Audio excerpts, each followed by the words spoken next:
The following podcast may contain adult language and an abundance of salt, so get ready, nerds, because we're talking The Nevers, Episode 5.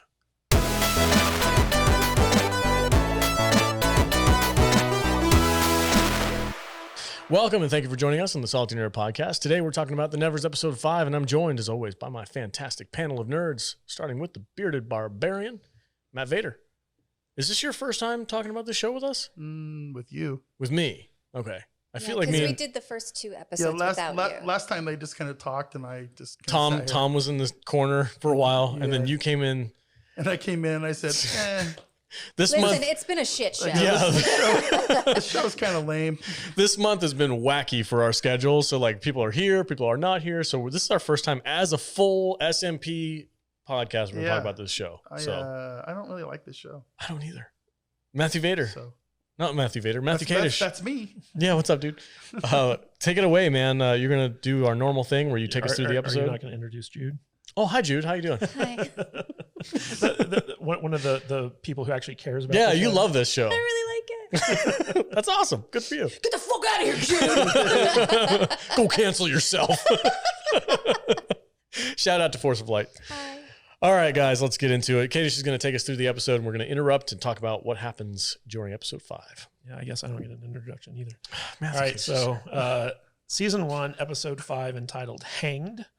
And this episode begins with workers who continue to excavate the glowing blue object in the ceiling of Dr. Haug's lair, an object that is the entity that reached out to Amalia through Mary's song. As the work continues, a crack forms in the object, making us all wonder, is something about to hatch? Elsewhere in London, the trial of touch serial killer Malady is coming to an end. The judge finds her guilty and sentences her to be hanged in the public square for all of London to see. And Massen and his cronies in the government get together to discuss Malady's coming execution. They're divided on the public nature of the event. In the course of the conversation, one of them admits that the group was behind Mary Brighton's murder. I don't know what to say about this show. I don't either. The conversation was kind of interesting when the old dudes were talking about whether or not to, kill her publicly. I thought, okay, that's a valid conversation that I feel like people would have. The one dude who was like completely against it, like, oh, this is barbarian. Well, he was the prince. Yeah. Well, the prince's cousin, right? Or the king's cousin or somebody. The king's cousin. Yeah. And the guy's like, oh, thank you for reminding us again. Like, we know the king is your cousin, pal. Yeah. We all have a friend. I really am having a hard time understanding the motivation of the main English man that you like, Kadish. I can't remember the actor's name. No, Pip Torrens. Pip Torn. Massen. Lord Massen. Lord Massen. He's just a traditionalist. He's like, doesn't like change. He doesn't want things to advance too quickly. And I just, these touch people are weird. And like, he wants to keep in mind, he has lost his daughter after she was touched by the space jizz.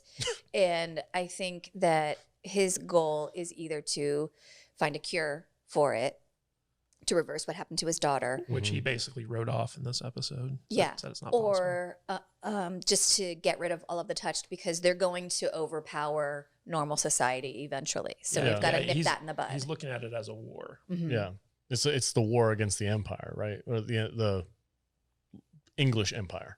Yeah, because he says that, right? Does he call it empire? I just see X-Men. Yeah, it kind of is. Stupid mutants, those dirty muties, make them all register. Register the mutants. I mean, they even did that in this episode. You know? That's the whole thing, is they're registering the mutants now, and we're making an example of one. If you fuck up, we're gonna kill you in public, and it's just I've seen this stuff before. Yeah, I think for the last 30 years in comic books and X-Men movies. This whole episode was basically about putting the touched in their place and making sure that they know that they have a place. Yeah. And stay in it. Do you have any other thoughts about the whole the opening scene where he's talking with his other up and tight people? I didn't get the last episode that he for sure was the mastermind behind Mary's death, and now, like, obviously it's clear. Yeah, so him and his little cabal were the ones who sprung Cruz, who then went and shot Mary. And they even say in here, it's like, they only got like a handful of new recruits. And he's like, if we hadn't killed her, they might have gotten like a lot more than what they did. Yeah. So what last episode, because I wasn't here to talk with you guys about it, but when True confronted one of the main ladies that's been in the show and at the orphanage this whole time, the lady with the Lucy. Okay. With the vibration hands? Yeah. Yeah. She had something to do with Mary's death as well? Well, she had been working with... yeah, she was Massen's informant. Okay. And it was because of her that Massen knew about their plans to have Mary sing her song. So she's been feeding him information. She's been feeding him information. Yeah, because he promised to find her a cure for her abilities. Which is not something that he was just using that as leverage. Yep. Then. Okay. I think at one point he thought it might be a possibility. Okay. I have to say, I know it's from last episode, but because I wasn't here for it, I just want to say, like, I really did not like that they put her in that spot. I felt like it was kind of out of left field. I didn't see it coming, and not in like a, oh my God, I can't believe that happened. It was more of like, why her? Well, like, there's so many other people that I would have believed. If you go back and rewatch the episodes before that episode, you can see that there are clues that she's kind of doing something shady. Really? Yeah. Okay. And the fact that like she has this trauma associated with her powers, I think makes it believable to me. So yeah, she was, I mean, she's so like haunted by the death of her son. And then we find out it was even more horrific than we even thought before. And then like her just wanting, her thinking like, these are not gifts. How dare you think that these are gifts? Yeah. This is a curse. But she also like went savage on that one lady who was killing people who were touched. Remember? Because she killed her own daughter who was pregnant. Yeah. But I'm just like her, I don't know. Her motivation was kind of weird for me, but I'm not discounting it. If you guys can find a way around it. She didn't know that Massen was going to have Mary killed. Yeah. And that was a big thing where she just thought that she was helping this guy who was going to help her by feeding him information. Okay. So they made that kind of clear. Okay. All right. So continue. Meanwhile, Amalia and Penance are making plans to drill into the city to rescue the entity that contacted Amalia, which they refer to as Galanthe. Penance has determined that the best time to complete the task is during Malady's hanging because the city, including the royal military, will be distracted, giving them greater odds of success. Okay. So Galanthe, where did that come from? Yeah, I don't know. I think Amalia just that's what she knew it as. Okay. I was a little. Yeah, it was kind of weird how they introduced it because they kept referring to it, but they didn't set up that that's what they were calling this thing beforehand. So it was a little bit confusing until later on in the episode. I found this whole episode pretty confusing. This is my least favorite episode so far. Yeah, it was a weird episode. That's funny because it's my favorite. Just because people get And electrocuted. Just because stuff happened. When did True and the doctor start sleeping together again? Like in the last episode, he was like, "Oh, I feel so bad." Yeah. And now, like this episode opens up, and he's just going down on her. Like literally. And then later I was on, not using that as a euphemism. He's literally going down on her. later on, he's doing it again. He says he comments something, and she kind of steps back, like, "How? Why would you say something he like talked that?" about curing them. Yeah. And Oh, she's like, okay. "Oh, you want this cured?" And he didn't know how to answer that because he's conflicted about cheating on his wife with her, but for whatever reason, him and Amalia just like to they can't resist each other. Okay. I'm kind of with Jude. I don't know why he's doing this other than just like, hey, let's have a sexy scene and let's make some drama. It would have made more sense if they hadn't spent so much time talking about the fact that they had an affair. They're no longer having an affair. He feels very bad about it. He's a changed man. And then you just leap to the next episode and they're doing it. Well, there was like a 2-week time lapse between the last episode and this episode. 5 weeks? I think 5. All right, so over a month. And we all know that Amalia, she never has a dress on. well also she's always, whenever he's around, she's like, "Oh, you want some of this? I know you want some of this. Why don't you have some of this?" And I think she just wore him I do down. the same thing to you all the time, and it doesn't work. Give yourself a little bit of credit. A little more time. A little more time. A little more often. Yeah. All right. So, okay, I'm just going to be completely honest with you. I don't know where this blue orb came from. Okay. I must have missed that. That was the spaceship. I know that was this. I know the spaceship thing, but the spaceship dissolved. It crashed. It crashed. And this was what was left. And this is what's left. Yeah, this is where it And the crashed. location is Underground. It's under the city. somewhere under the city. Okay. I missed that whole setup because I did too. They were excavating this blue orb thing with a bunch of people that were kidnapped, I guess. Because lobotomized, touched. Yeah, lobotomized, touched from this one crazy doctor guy. I'm like, this whole episode kind of feels like they just threw everything at you with not a lot of setup. The whole Galanthi thing, like they were just like, Here Galanthi this and Galanthi that. Yeah. Right. And I was like, who the fuck is Galanthi? Yeah. So we found out something interesting at the end of this episode with the making of, which is that it was around this time in their production schedule that COVID hit. Oh. And so like it's only 6 episodes, so this is technically the penultimate episode. Drink. There's no context for that joke of the season. So these guys give me a hard time for using the word penultimate. But anyway, so when they were filming the season, it was supposed to be a longer season. And because of COVID, they shut down early. So they only got 6 episodes done. And I think they might have rushed a few things or cut out a few things in order to get to like a mid-season finale. Okay. Because this episode and the next episode kind of tie together, where this episode we saw one aspect of the finale, which was Melody's hanging. And then the next episode is going to focus on Amalia's, trying to get to this orb.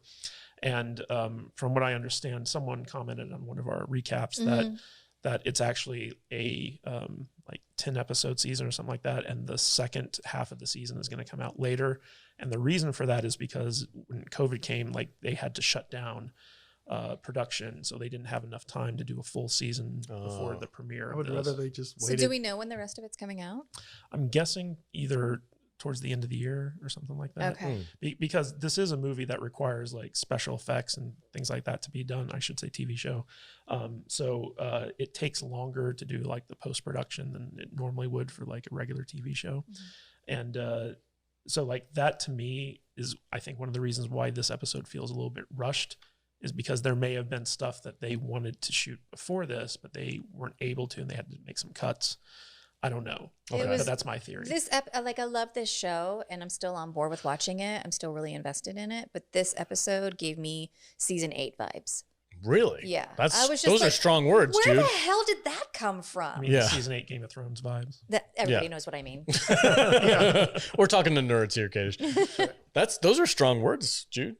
Season 8, that's a... Yeah, that Fight me. That's the lowest bar you can possibly. I'm not arguing with you. I'm just like, God damn. I said vibes. I didn't say like, obviously D&D produced this episode. I'm just saying it gave me those vibes where like everything seemed a little rushed. Okay. Like, how the hell did that Raven get there so fast? Okay. Yeah. All right, Kadish, continue. What happens next? All right. So Lavinia Bidlow has arrived at the excavation site in Dr. Haug's lair. The crack in the egg concerns her, but Dr. Haug explains that the object is more of a chrysalis than an egg. Lavinia wants Dr. Haug to kill it, but Dr. Haug argues that by the time the chrysalis breaks open, they'll have extracted the object and moved it to a secure bunker miles from London.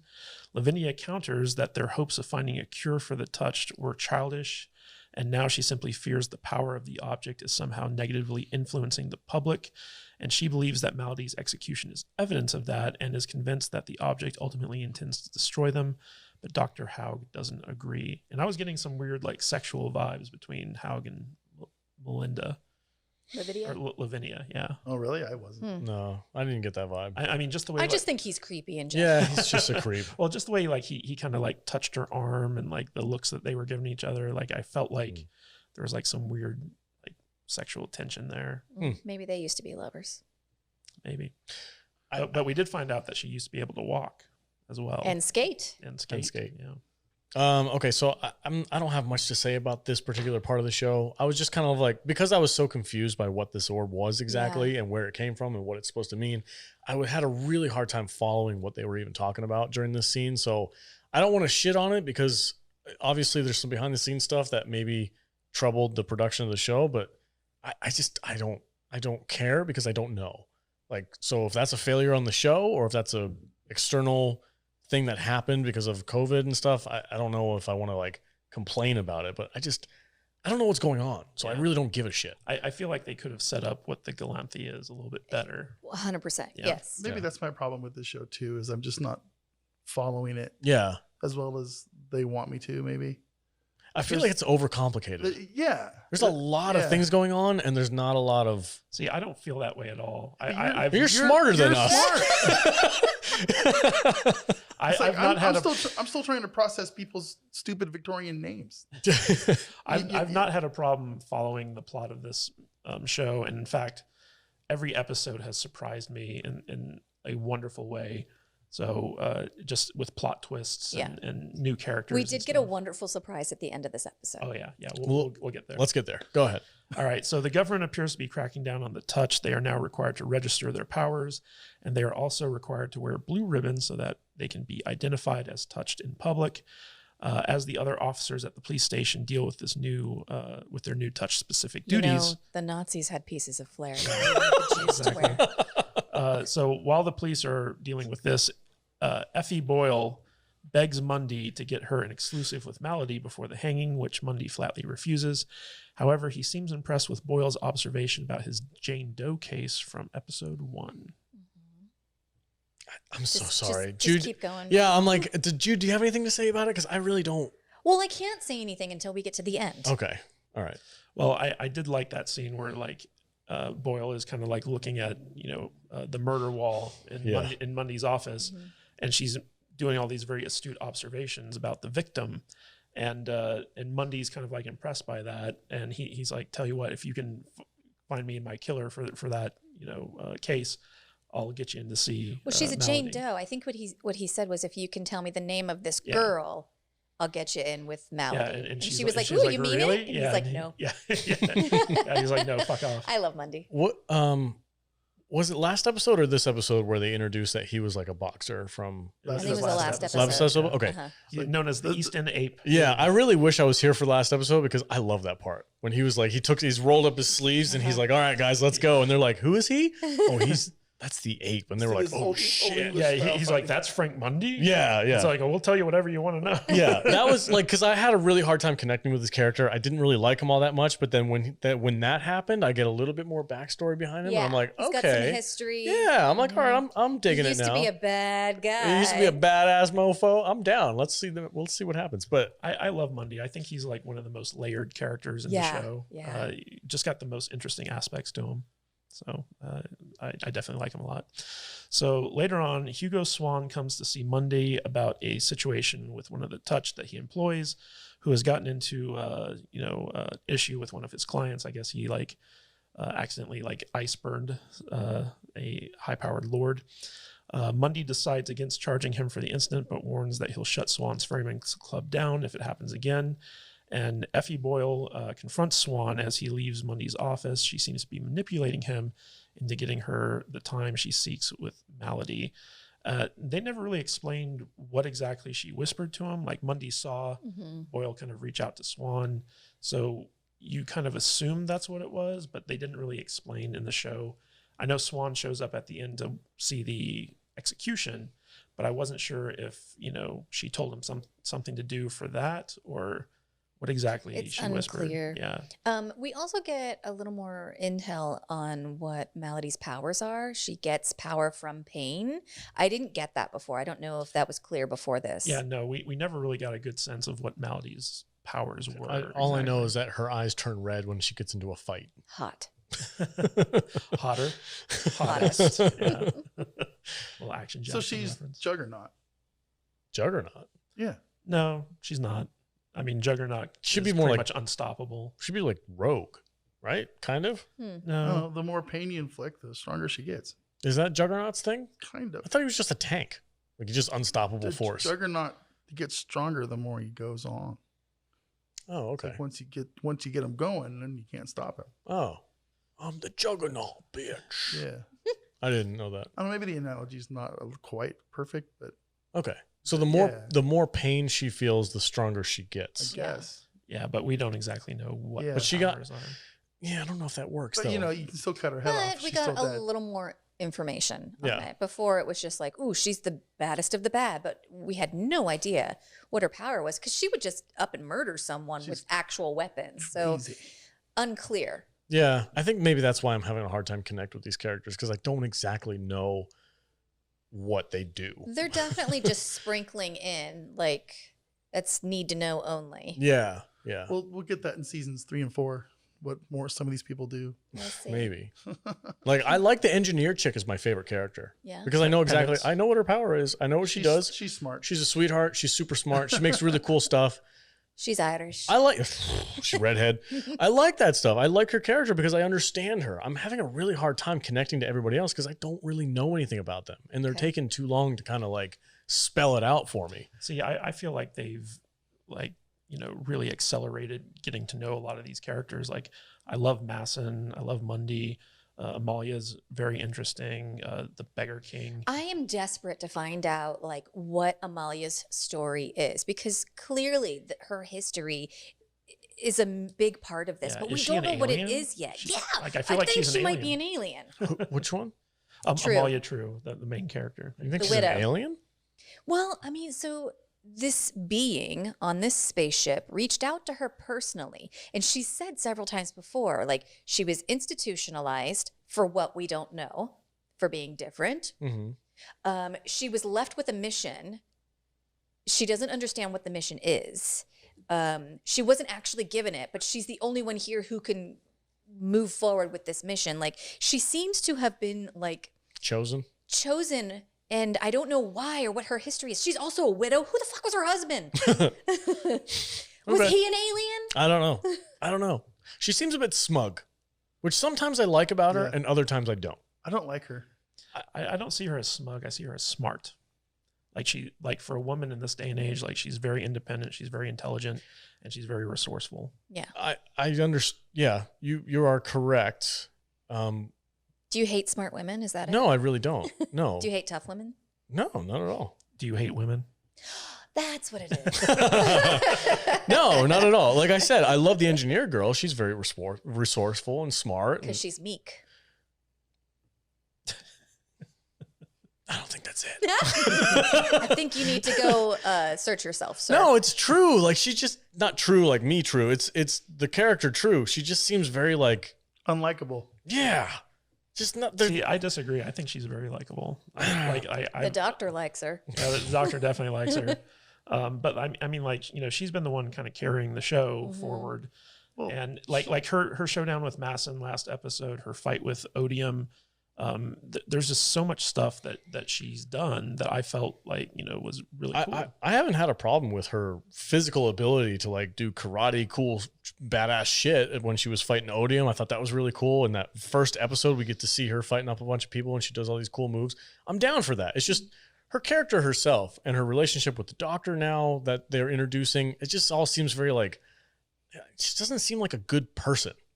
Okay, so I'm finding a lot of similarities between the character of Amalia True and the character, also a Joss Whedon character, Buffy Summers. Okay. Buffy Summers, the entire series, she was this very uptight girl, but she's the chosen one.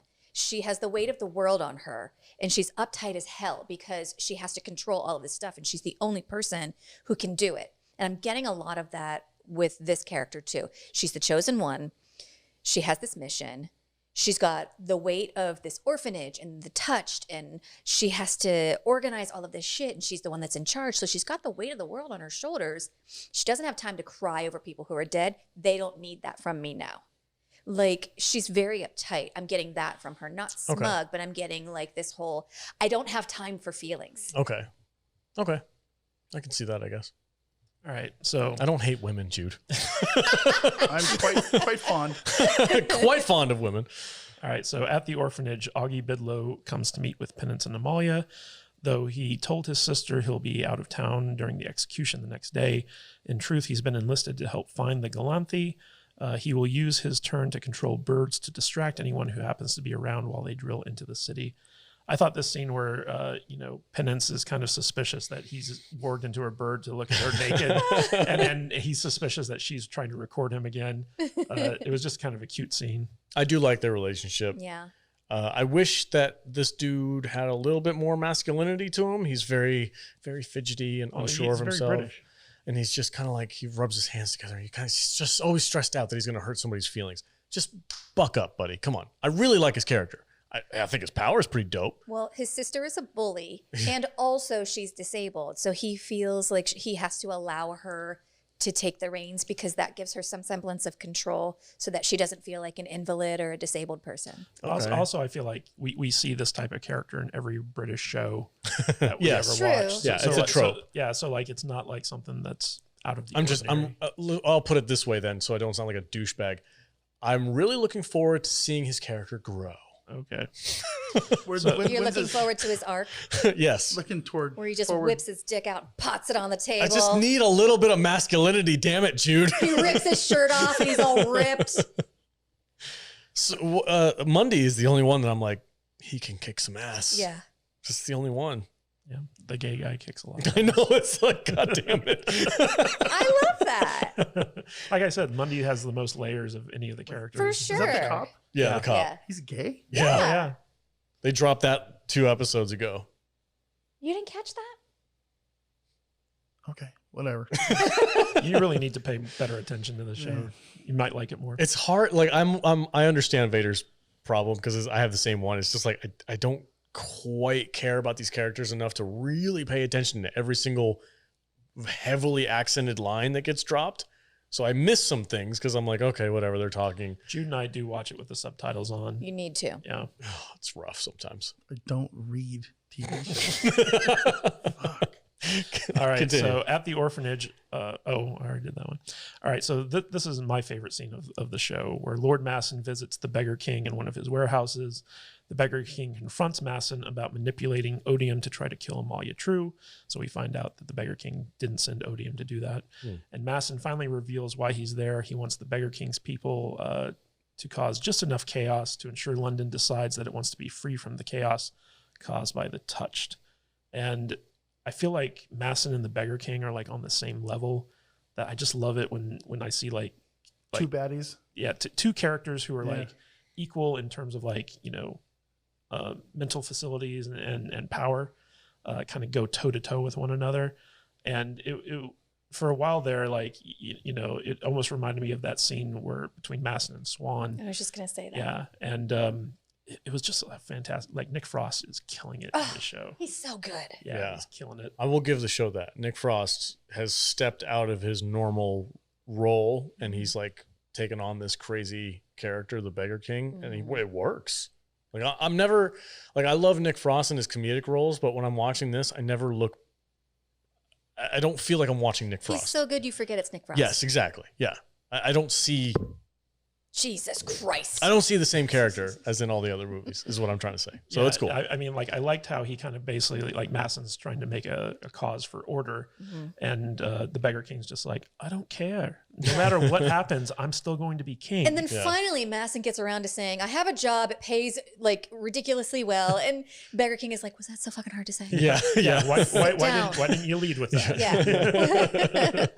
Yeah, that was cool. Yeah, but we see Odium storm in, and you'd think that Massen would be afraid because this guy's like a real badass, but Massen just like stares him down like he's nothing.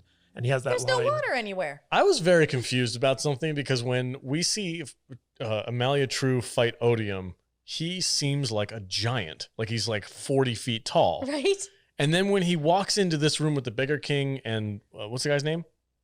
Massen? Madison? Massen. Masson. Okay, I'm sorry. See, I'm that's what I do too. It's like all these weird names. I don't know anybody's I names. don't know anybody's names. When he walks in, he's maybe like what, 7'4", 7'5". He's not that that's tall. all. It's all just 7'4". Well, the person who I'm- plays Lady True is probably 5'3". Maybe Yeah. that's what it is. So- Also, he was on top of the water Yeah. almost the entire time, and she was under the water, so it made her look smaller. It's just, I don't know, the scale seemed really different no, to me. like he was like a good foot taller than Pip Oh, for Torrens. sure. Yeah. How tall is Pip Torn? 6 something? I mean, who knows? Why are you getting hung up on how tall? I know, I was just like- he's bigger than the actor. I just thought that Odium was a giant, like Andre the Giant, like just huge. His head isn't proportionate to the rest of his body. You think he's got some pads on? He looks weird. But regardless, He's wearing pretty, lifts. he's pretty intimidating looking. With Yeah. the chain wrapped around him. And Massen just says like I see a soldier before me who let a woman half his size beat him. 1/5. Yeah. 1/5 your size. And the minute that he said that, Odium was just like, "Oh shit, he's right." Yeah. It's like, well, now I feel bad. yeah, exactly. Yeah, he just does. He doesn't even give him a glance. sad. He looks at him and then just turns away, like whatever. Yeah. You giant oaf. All right, so basically Massen enlists the Beggar King to help him like cause some chaos. And at the orphanage, Penance laments the violence her inventions could cause to Amalia. As Amalia tries to comfort her, there's a knock on the door, and the women open it to find nooses strung up throughout the courtyard, presumably done by the Beggar King's men at Massen's request. The next morning, Penance admits that she spent the night figuring out how to save Malady, and now she wants to pursue that objective instead of going for Galanthe, as she and Amalia had previously agreed. Amalia tries to talk Penance out of it, but Penance won't be swayed. Amalia finally relents to Penance's plan, but makes it clear that while Penance saves Malady, she's going after the Galanthe. Penance is surprised that Amalia isn't planning to postpone, but Amalia claims that the future of the world depends on what she's doing. They then take their different missions to the courtyard, and each one tries to convince the Touch to join them. Ultimately, a majority of the group chooses to go with Amalia, but a couple others decide to go with Penance. I thought it was split right down the middle. No, I wouldn't say No, that. There was only a were handful. Yeah. And then True sent the one lady to go specifically to look after Penance. I'm really curious about that lady. Yeah. She's like super strong, right? Is that her power? I don't know. Because I like her. I'll tell you who I do like. Who do you like? Nimble. Who's Nimble? Nimble Jack. The dude who spits the little I love that guy. platforms? Yeah. That's a dude. Yeah. It's a very You effeminate said dude. that last week too. Yes, it's a boy. I'm still confused. His name is Jack. He's got his like panic. That means nothing now. He's got his Panic at the Disco, flat black hair, little emo with his like. I mean, he is a bit androgynous, but I'm pretty sure it's a dude. It's a dude. Yeah. It's definitely a dude, but it's just like I said, there's a lack He's of. quirky. I like him. Yeah, he's and fine. I think he's got a cool power. I'm really more What, interested he in. makes manholes? Plink. Manhole cover. I think it was funny. Like Penance needed him, and he was going to go with Amalia, and she's like, "I'll pay you," and he's like, "Okay." Okay. I make, It's funny too. 'Cause she's like, my plan doesn't work without you, so you need to come over here. Yeah. I make temporary manhole covers that float in the air. Yeah. Plink. They're like Captain America shields. No, No, not really. I'm more interested in Bonfire Annie. Bonfire She's Annie badass. can't get through his shields. Yeah, but she's badass, and I want them to utilize her more often. They're not using her enough. I want some more Bonfire Annie. Give me more of that You shit. like Probably her next power? week. She's dope. She's even cool. She's got a cool vibe to her. She's all black, wearing. She's just a badass. I like that. She's got a lot of attitude. Yeah. See, I like attitude like that, but True's attitude is just kind of like, I don't have time for you. I like the It's like, crazy chicks. I want to hang out with Bonfire Annie. She's cooler. Anyway, I like the plan. I got some very Doc Brown vibes from the little model that she built with the stock in the middle. She's like, "This is my plan." I'm like, "Right on, cool." It was a terrible plan, but yeah, cool. Right on, go for it. The whole like line in the sand, choose your side. Interesting. Okay, cool. I get a See where it very goes.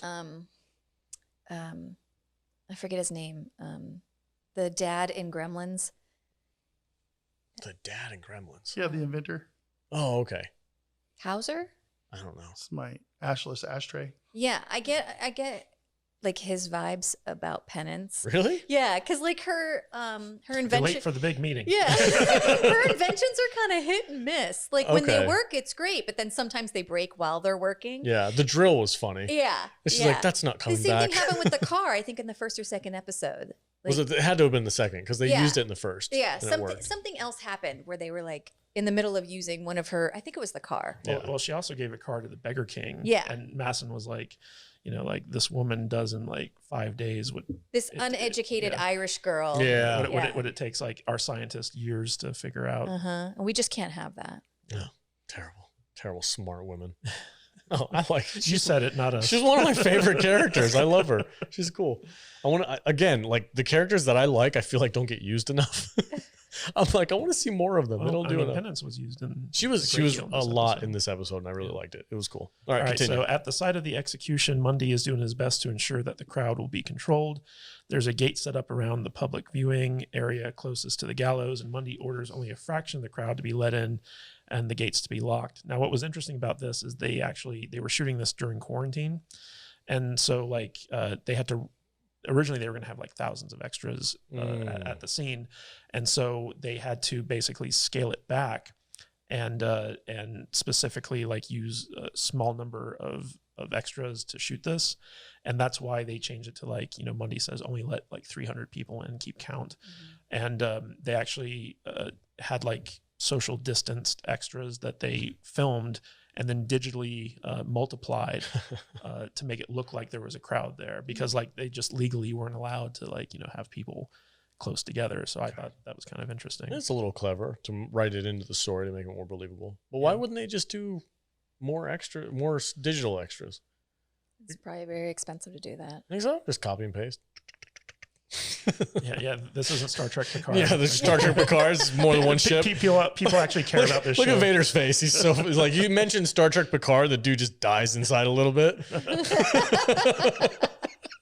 All right, what happens after that, man? All right, so nearby, the Colonel, a touched member of Melody's gang, who is able to make people believe anything he says. Oh, I like this guy too. Yeah, approaches a policeman guarding a tent. The Colonel identifies himself as the man's favorite uncle, and he lets him inside. He then convinces the men in the tent to dig for something.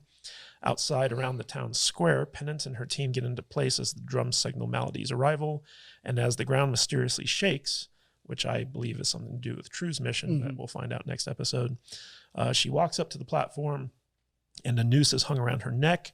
As the crowd chants, Mundy notices Penance. He approaches her and she gives the signal to start the plan. As Mundy and Penance watch, Melody realizes someone's trying to rescue her, so she hits the lever to open the floor and jumps through the gallows, breaking her own neck. I love the part when the ground rumbles and everybody's like, woo, and Melody is like, stop hollering, love, I'll be right down. Yeah. Just talking to the devil. Uh-huh. That was pretty funny. I will say too, the scene where Melody kicks the lever and then jumps down the hole and kills herself. Oh. I was like, Yeah. the fuck just happened? Yeah, that was weird. That was a whoa. Yeah. That was a whoa scene. I was like, oh my God, what? I did not see that coming. And even the characters in the scene are like, what just happened? Yeah. Like they're surprised. And Mundy's too. like, oh, she didn't, or no, Penance is like, no. she didn't want to be rescued. Yeah. And Mundy puts it together. It's like, she's going to try and kill everyone here. Yeah.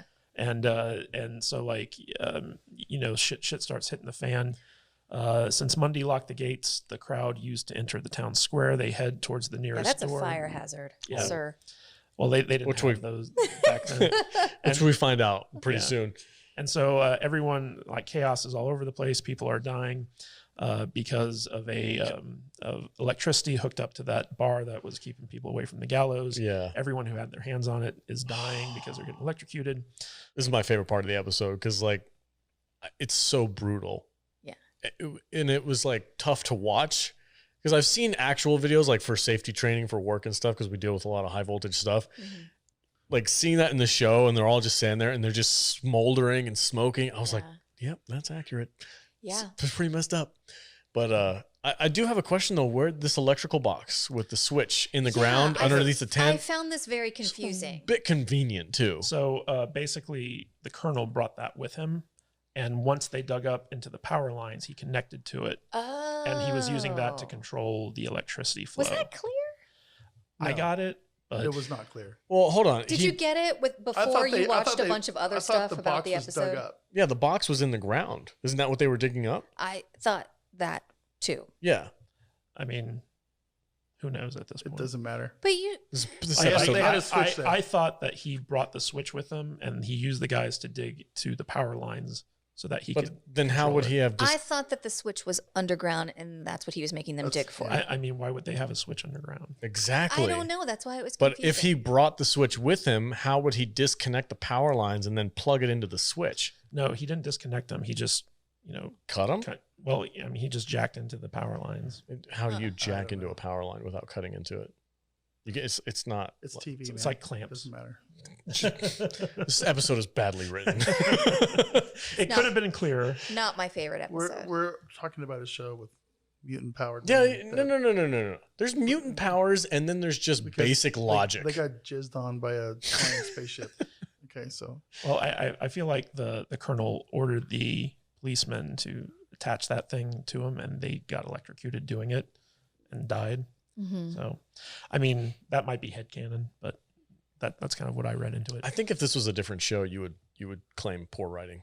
Oh no, I feel like this episode has so far been the weakest that we've gotten in terms of the writing. like up to this point, I've been pretty happy with the Yeah. writing of the show. That jack This into one- your power line. This one took a couple leaps. Yeah, it COVID. definitely did. Yeah. COVID ruined it. Okay, so basically, Harriet uses her ability to turn objects into glass with her breath to create an opening to get away from the crowd, but the crowd runs at her. They trample her as they rush out, and Effie Boyle, who'd been watching the execution, grabs Harriet and pulls her away from the stampede, leaving her with Desiree. And that was pretty brutal watching her get run over. I by really the thought she was crowd. going to die. Yeah. Yeah. She should have died. Did you have a question, Alex? You looked confused. I did not realize that was glass. I thought she was Yes. I thought it was ice. just I thought ice. she was Iceman. That they kind of talked about that a little bit in the last episode when she was like upset about something and she was taking The grapes and blowing throwing on them and throwing them. And then I forget, it was either It penance. was penance. Yeah, She you know you said- have to like- pick up those shards, Yeah. right? Yeah, so- okay, Yeah. I just so didn't. it wasn't shards of ice; it was shards of glass. Yeah. Okay, Okay. because they would have just melted if it was. I just thought, ice. yeah, at first I thought it was she was just turning it into ice, and then when she said you have to pick that up, I was like, it must be glass, right? Must be. Yeah. Yeah. Okay, I just didn't get that, and also the effect itself, the CGI looks very similar to when you see people in movies turn things to ice. It's very frozen. Yeah, it looks very frozen-ish. Yeah, this is another instance of like they could have been clearer Yeah. about what her powers were Yeah. and stuff like that. But overall, this scene is just complete chaos. You have Massen almost shooting Swan. Mm-hmm. Swan gets kind of knocked out. He's there. He kind of disses the men who are like up on the balcony with like the rest of the like gentlemen lords and Shouldn't stuff. burn your bridges, man. Basically once the square clears out, Mundy watches as Melody's body is pulled up and her shoe falls off to reveal that some of her toes have been cut off. And Mundy realizes that this is a clue that isn't actually Melody. Because we had that one girl from Melody's crew who was like gonna cutting say. off her toes because she wanted to be one of the turned, and she thought that sacrifice would let her do that. Yeah, it was a second episode? Yeah. We get to meet her in like a underground bunker somewhere or Is this something when like they're that. holding Mary? Yeah. Yes. Okay. Yeah, and we get introduced to that character. So apparently she looks enough like Melody to pass as a Well, she had like all doppelganger. the face paint on and like the long hair and Yeah. stuff.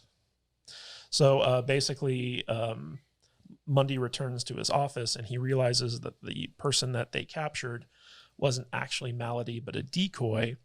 It's actually Clara, the girl in Melody's gang, who desperately wanted to be touched but wasn't. And Mundy further deduces that the unidentified woman whose murder scene he investigated in the pilot episode was the real Effie Boyle, and that Effie Boyle is actually Melody.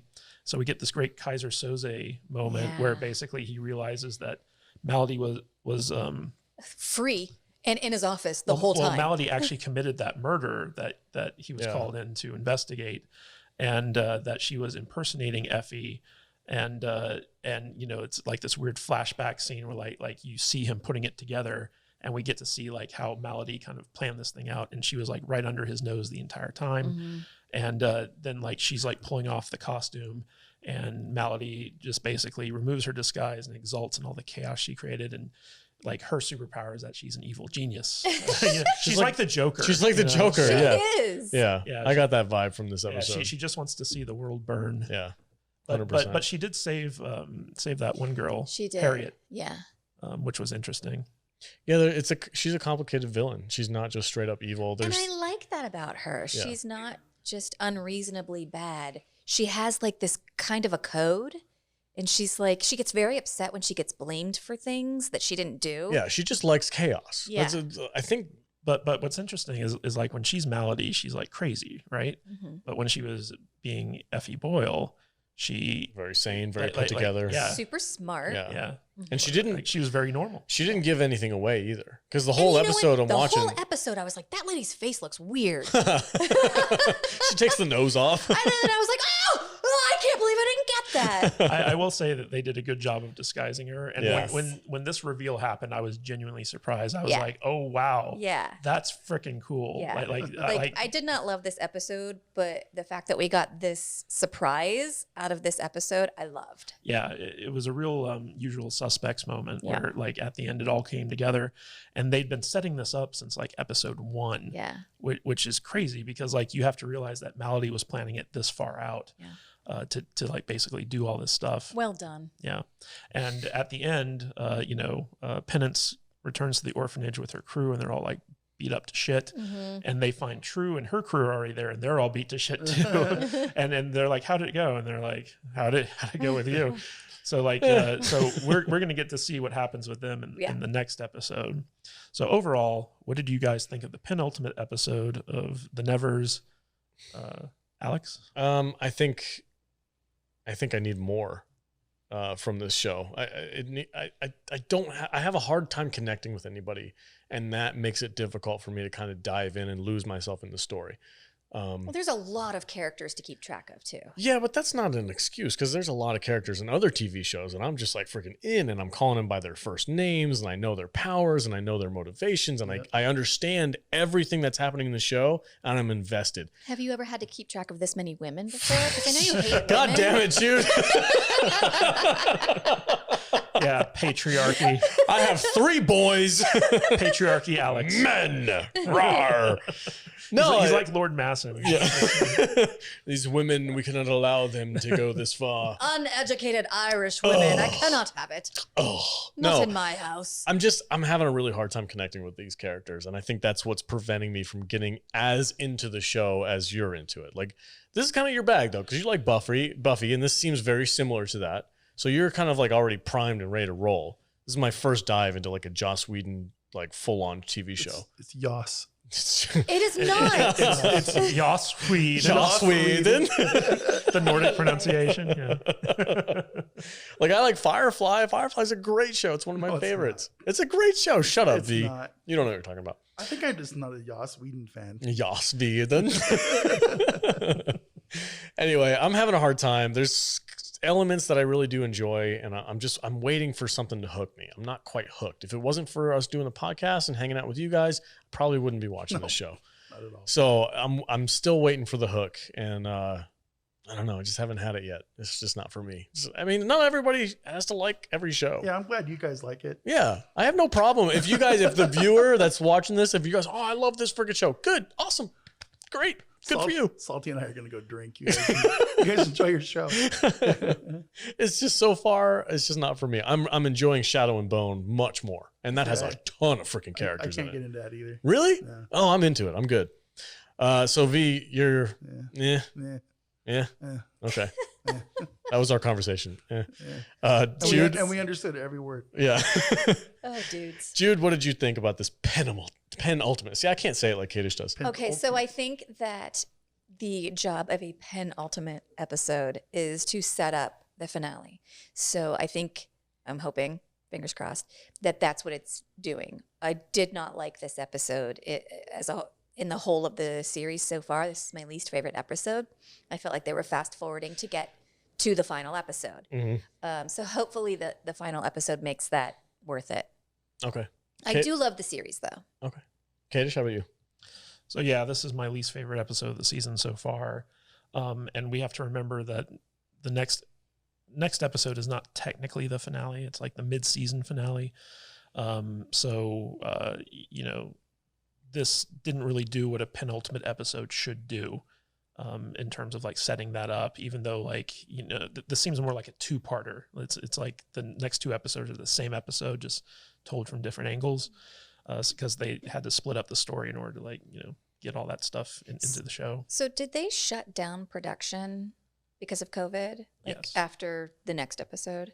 Well, I think that they were in the midst of production. They shut down for 5 weeks. Mm-hmm. And then when they came back, they had to do all the social distancing stuff. And by then they were 5 weeks behind. Okay. And so they decided to split the season up so that they had time to do all the post-production and stuff like that. So they're not still filming it? I don't believe so. But then again, I don't know. I haven't been following the production all that closely. Okay. But I feel like, this episode was kind of a mess on a lot of different levels, but I totally disagree with Vader and Alex about not caring about the characters. I feel like this show has delivered a lot in a very short period of time. I agree. I'm into all the characters. I may not know all their names, but I can recognize who they are and what they can do and what their relationship is with one another. So I'm digging all the mysteries. I'm digging all the plot twists. Everything about this show has been very fun for me, and I'm really liking it. Cool. Yeah, well, that's just your opinion, man. well, it's okay for you to be wrong. All right, guys, that's our discussion for episode 5. Stay tuned next week. Most of us will probably be talking about episode 6. I can't guarantee I'll be here. I'm leaving early next week. Like this has been weird because like for this show, because normally like we're all on board for a show, even if we don't like it, everyone's here to talk about it. Yeah. For this show, because of our schedules and stuff, certain members have been missing out on the conversation. The only 2 steady ones is Jude and Kadish. I think they should And we both really like it. And you guys both really they like should it. finish it up together. You and I don't have to. I'm not opposed to that Yeah, idea. that's a great idea. Although we finished Shadow and Bone, so Oh, you watched it already? Yeah, Okay, we I've been killed holding it. off because I didn't know when we were going to finish it. You guys are gonna have to get Tom for that because I have zero interest in. Really? No. Oh, I'm reading the book and everything. fuck I'm that into it. it was a good show. Shadow and Bone. Shadow and Bone. It's good. You know what's funny is It's good. because It's a good metal band. because Vader's just a big poopy pants. He's like, you guys expect me to watch stuff. I got other stuff I gotta watch. oh man. Anyway, okay. Hey guys, thanks for joining us. That's it for episode 5 of the Nevers. Tune in next week. And where can we find everybody on the socials? Matt, where can they tell you what shows you should watch next? They can tell me stuff at MattVader74 on Twitter, Instagram, and YouTube. There you go. Right on. Mr. Poopy Pants himself. Yes. Jude, where can they find you? You can find me at I am Jude Juju on Instagram, Twitter, and TikTok. And Matthew Kadish. You can find me at Matthew Kadish, Kadish on Twitter, and kadishbooks.com will take you to my Amazon page. I am the Salty Nerd, and today, and you can catch me on Twitter at salty_nerd. And as always, stay salty, my friends.